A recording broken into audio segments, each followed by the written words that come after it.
Hello दोस्तों। आज हम लोग शुरू करने जा रहे हैं बीपीएससी द्वारा आयोजित की जाने वाली बिहार शिक्षक भर्ती परीक्षा के लिए भूगोल सेक्शन शुरू करने जा रहे हैं, जिसमें हम लोग देखेंगे आज भारत एक दृष्टि में भारत के बारे में कुछ महत्वपूर्ण जानकारियों को देखेंगे। ये बहुत छोटी छोटी जानकारियाँ हैं, लेकिन इसको हम कवर करते हुए चलेंगे। एग्ज़ाम में सभी महत्वपूर्ण होती है, किसी को छोटा या बड़ा नहीं समझना है और हमें सभी जानकारियों को इकट्ठा करते हुए चलना है। देखते हैं भारत एक दृष्टि में। तो सबसे पहले हमारे देश का नाम क्या है? भारत है।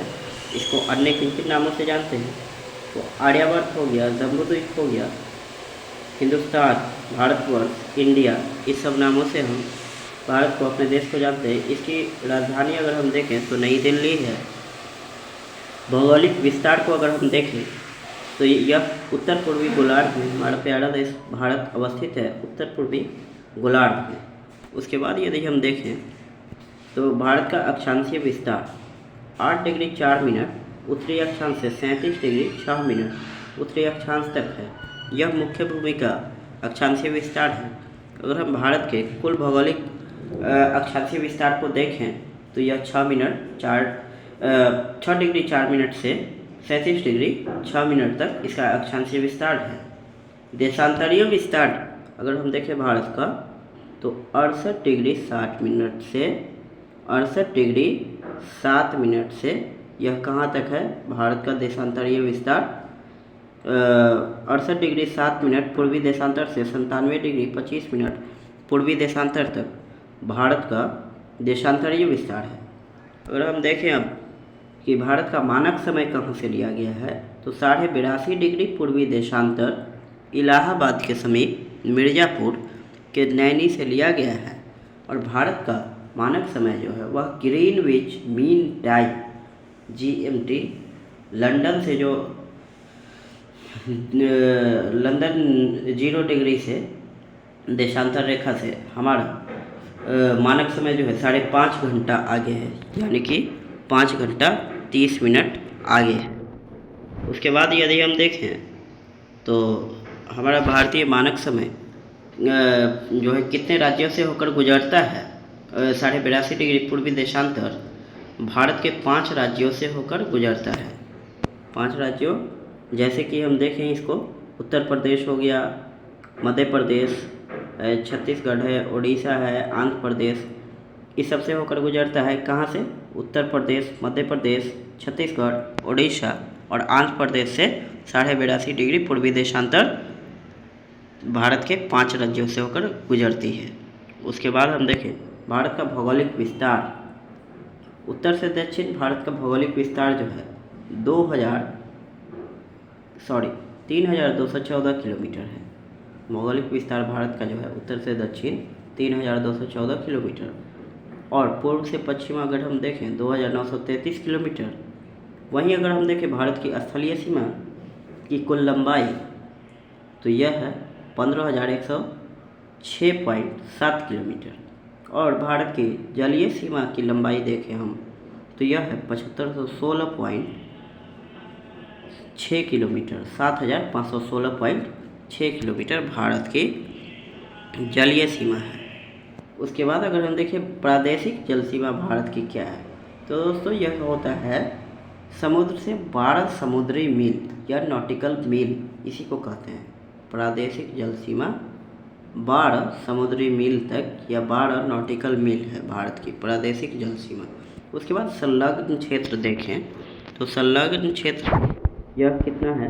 भारत का प्रादेशिक जल सीमा जो है 12 नॉटिकल मील, उससे आगे 24 समुद्री मील तक है संलग्न क्षेत्र। 24 समुद्री मील तक क्या है? संलग्न क्षेत्र है भारत का प्रादेशिक जल सीमा से आगे। अनन्य क्षेत्र देखें, अनन्य आर्थिक क्षेत्र, एक्सक्लूसिव इकोनॉमिक जोन इसको बोलते हैं EEZ।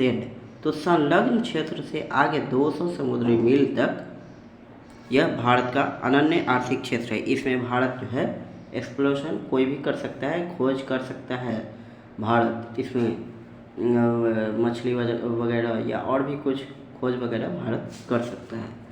उसके बाद अगर हम देखें भारत की जलवायु कैसी है, भारत की जलवायु मानसूनी प्रकार की है। और भारत में खेती भी जो होता है तो आप लोग को पता ही होगा कि मानसून पर हम लोग कितने डिपेंड हैं खेती के लिए। क्षेत्रफल भारत का अगर हम देखें तो भारत का क्षेत्रफल दोस्तों 32,87,263 वर्ग किलोमीटर है। भारत का क्षेत्रफल कितना है? 32,87,263 वर्ग किलोमीटर। अगर हम इसको देखें कि विश्व में भारत का स्थान क्या है, बड़े देशों की श्रेणी में भारत कितने नंबर पर आता है, तो 7वें नंबर पर आता है। भारत विश्व का 7वां सबसे बड़ा देश है। और जनसंख्या के मामले में तो आपको पता ही होगा कि भारत 2023 में चाइना को पीछे छोड़कर और जनसंख्या के मामले में प्रथम स्थान पर आ गया है। भारत जनसंख्या के मामले में प्रथम स्थान पर आ गया है। उसके बाद अगर हम देखें तो भारत जो है विश्व के कुल क्षेत्रफल का कितना प्रतिशत है? भारत का जो क्षेत्रफल है वह विश्व के कुल क्षेत्रफल का मात्र 2.4% है। अगर हम क्षेत्रफल की दृष्टि से विश्व में भारत का स्थान देखें, जो कि पहले ही बतला चुके हैं, तो 7वां है। और जनसंख्या की दृष्टि से यह पूर्व जानकारी है, अब तो जनसंख्या बढ़ गया है और भारत विश्व का सबसे बड़ा जनसंख्या वाला देश बन गया है, प्रथम नंबर पर आ गया है भारत। उसके बाद अगर हम देखते हैं जनसंख्या की दृष्टि से विश्व में स्थान यहाँ द्वितीय है, ये दोस्तों प्रथम हो गया है, प्रथम हो गया है। पुरुष जनसंख्या भारत की अगर हम देखें तो यह कितना हो गया है? पुरुष जनसंख्या भारत का, ये सब पुरानी डेटा हैं, ये इसको रिवाइज किया गया है, तो लगभग हम इसको भी लेकर चल सकते हैं, क्योंकि अभी रिवाइज किया गया है लेकिन सेंसस अभी हुआ नहीं 2021 वाला, उसका फाइनल डेटा आया नहीं है। तो हम लोग 2011 वाले को ही लेके चले तो पुरुष जनसंख्या 63,72,258 है पुरुष जनसंख्या। महिला जनसंख्या देखें 58,75,84,719। ग्रामीण जनसंख्या अगर हम देखें परसेंट में तो कितना परसेंट? 68.8% है। और देखें तो जनसंख्या में कितना है? ग्रामीण जनसंख्या 83.37 करोड़। शहरी जनसंख्या अगर हम देखें तो 37.71 करोड़ है और परसेंट में देखें तो 31.2 करोड़, 31.2 करोड़ है।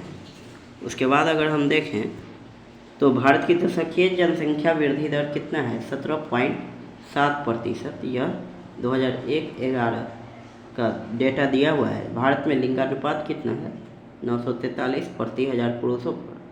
दोस्तों अभी वाला डेटा मैं नहीं बता रहा हूँ, यह 2011 के सेंसस का डेटा है। उसके बाद अगर हम देखें तो शिशु लिंगानुपात भारत में 918 प्रति 1000 पुरुषों पर है, 918 प्रति 1000 पुरुष पर। और जनसंख्या घनत्व भारत का देखें तो 382 व्यक्ति प्रति वर्ग किलोमीटर।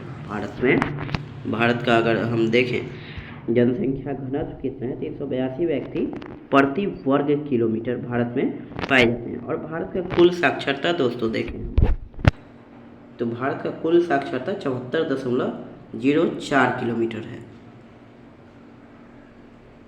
74.04% है, सॉरी। उसके बाद और भी कुछ जानकारियाँ हैं, इसको देखें हम तो क्या है? पुरुष साक्षरता भारत में कितना है? पुरुष साक्षरता है भारत में 82.14% पुरुष साक्षरता है भारत में। उसके बाद अगर हम देखें महिला साक्षरता भारत में तो कितना है? 65.46% है। अनुसूचित जाति जनसंख्या भारत में अगर हम देखें अनुसूचित जाति जनसंख्या तो अनुसूचित जाति जनसंख्या कितना हो गया?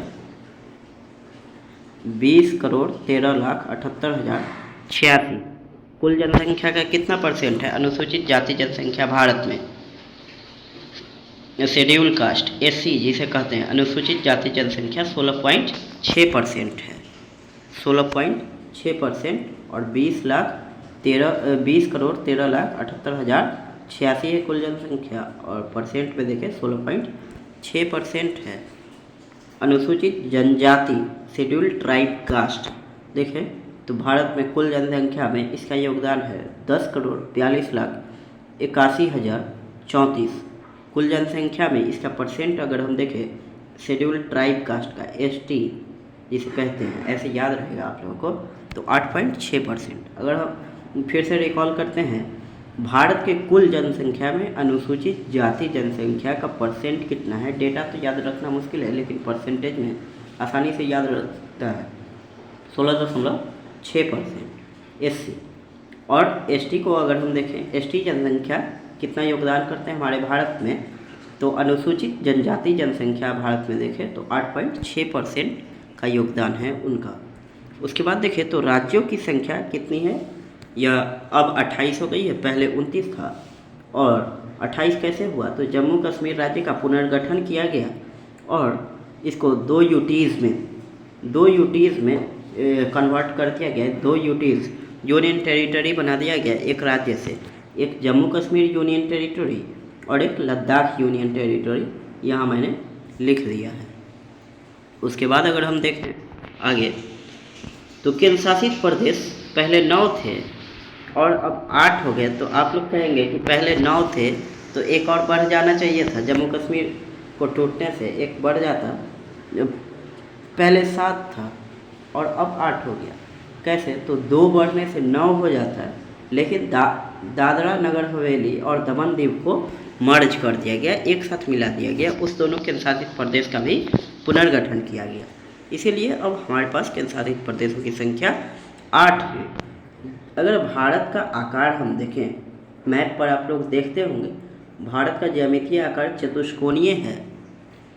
पर्वतीय क्षेत्र का विस्तार भारत में अगर हम देखें तो पर्वतीय क्षेत्र भारत में कितने हैं, 10.7% पर्वतीय क्षेत्र हैं भारत में। भारत के कुल भौगोलिक क्षेत्रों में पर्वतीय क्षेत्र 10.7% का योगदान रखते हैं। उसके बाद पहाड़ी क्षेत्र का विस्तार हम देखें तो 18.6% भारत में पहाड़ी क्षेत्र हैं। पठारी क्षेत्र का विस्तार भारत में कितना है, 27.7% पठारी क्षेत्र हैं भारत में। और मैदानी क्षेत्र सबसे ज़्यादा भारत में मैदानी क्षेत्र का विस्तार है, 43% भारत में मैदानी क्षेत्र हैं। उसके बाद देखा जाए तो कर्क रेखा भारत के कितने राज्यों से होकर गुजरती है, तो 8 राज्यों से होकर कर्क रेखा गुजरती है। गुजरात, राजस्थान, मध्य प्रदेश, छत्तीसगढ़, झारखंड, पश्चिम बंगाल, त्रिपुरा एवं मिजोरम। दोस्तों इसके लिए एक ट्रिक भी है, मित्र पर गमछा झार, ऐसे भी बहुत सारे स्टूडेंट याद रखते हैं, तो इस तरह से भी आप याद रख सकते हैं। उसके बाद है द्वीपों की संख्या। भारत में अगर हम देखें, भारत में द्वीपों की संख्या देखें तो कितने हैं, 247। उसके बाद अगर हम देखें अंतर्राष्ट्रीय सीमा से जुड़े कितने राज्य हैं भारत के, तो 17 राज्य जो भारत के हैं वह अंतर्राष्ट्रीय सीमा से जुड़े हुए हैं, 17 राज्य।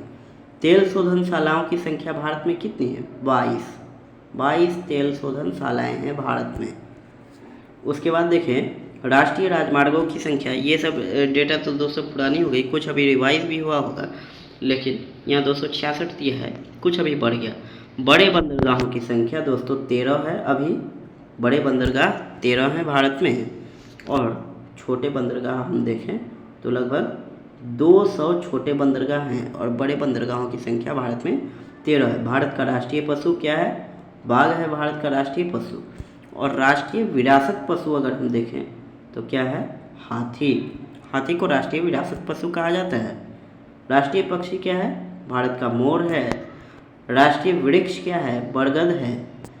राष्ट्रीय पुष्प क्या है, कमल है। राष्ट्रीय पुष्प भारत का कमल है। राष्ट्रीय चिन्ह क्या है, अशोक स्तंभ है। राष्ट्रीय चिन्ह भारत का अशोक स्तंभ है। राष्ट्रीय गान है, राष्ट्रीय गीत, ये सब तो बच्चों का चीज़ है, पता ही होगा, फिर भी देखते हैं। राष्ट्रीय गान क्या है हमारा, जनगण मन अधिनायक जय है, रविन्द्रनाथ टैगोर ने लिखा है। और रविन्द्रनाथ टैगोर ऐसे लेखक या कवि, उनमें तो वह विविध प्रतिभा के धनी व्यक्ति थे, कलाकार थे, नाट्यकार थे, कवि थे, लेखक थे, है ना। 8 साल की उम्र में ही अपनी कविता लिखी उन्होंने। तो रविन्द्रनाथ टैगोर ऐसे व्यक्ति हैं जो विश्व में सिर्फ और सिर्फ एक ऐसे व्यक्ति हैं जिन्होंने 2 राष्ट्र का राष्ट्रीय गान लिखा। हमार सोनार बांग्ला ये बांग्लादेश का, और राष्ट्रीय गान भारत का देखें तो जनगण मन, तो हो गया ना 2 राष्ट्र का। राष्ट्रीय गीत भारत का देखें वंदे मातरम बंकिम चंद्र चटर्जी ने लिखा है, और राजकीय भाषा भारत का क्या है? हिंदी है, ऑफिशियल लैंग्वेज, राष्ट्रभाषा नहीं, राजकीय भाषा। और राष्ट्रीय लिपि हिंदी भारत की देवनागरी लिपि में लिखी जाती है। हमारी राष्ट्रीय लिपि हिंदी है। राष्ट्रीय वाक्य भारत का देखें सत्यमेव जयते, सत्य की विजय होती है। राष्ट्रीय ध्वज, ये किसको नहीं पता होगा? राष्ट्रीय झंडा जिसके नीचे हम लोग रहते हैं, इस पर तो सभी का जान कुर्बान। राष्ट्रीय नदी अगर हम देखें तो भारत की राष्ट्रीय नदी गंगा है, और इसी में पाई जाने वाली डॉल्फिन मछली को राष्ट्रीय जलीय जीव का दर्जा दिया गया है। और दोस्तों, आपको पता होगा कि उत्तराखंड उच्च न्यायालय जो है राष्ट्रीय नदी गंगा जी को हमारे सजीव का दर्जा उन्होंने दिया था, कि इसे सजीव नदी का दर्जा दिया गया था उत्तराखंड उच्च न्यायालय के द्वारा दोस्तों। तो यहाँ पर दोस्तों आज हमारा यहीं तक समाप्त होता है। कैसा लगा आप लोगों को ये जानकारी, हमें बताएं कमेंट करके, कमेंट सेक्शन में लाइक करें, सब्सक्राइब करें। और कुछ इम्प्रूवमेंट करना हो दोस्तों, मैं आप लोगों से खुल कर कहता हूँ, मैं नया हूँ, मैं भी तैयारी करता हूँ, मुझे भी एग्ज़ाम देना है बिहार शिक्षक वाला, लेकिन मैंने सोचा कुछ किया जाए, दोस्तों के बीच पढ़ा भी जाए और दोस्तों का हेल्प भी हो जाए तो अच्छा है। तो बहुत सारे इम्प्रूवमेंट की ज़रूरत है अभी, मुझे भी पता है, आप लोग भी कमेंट में बता सकते हैं।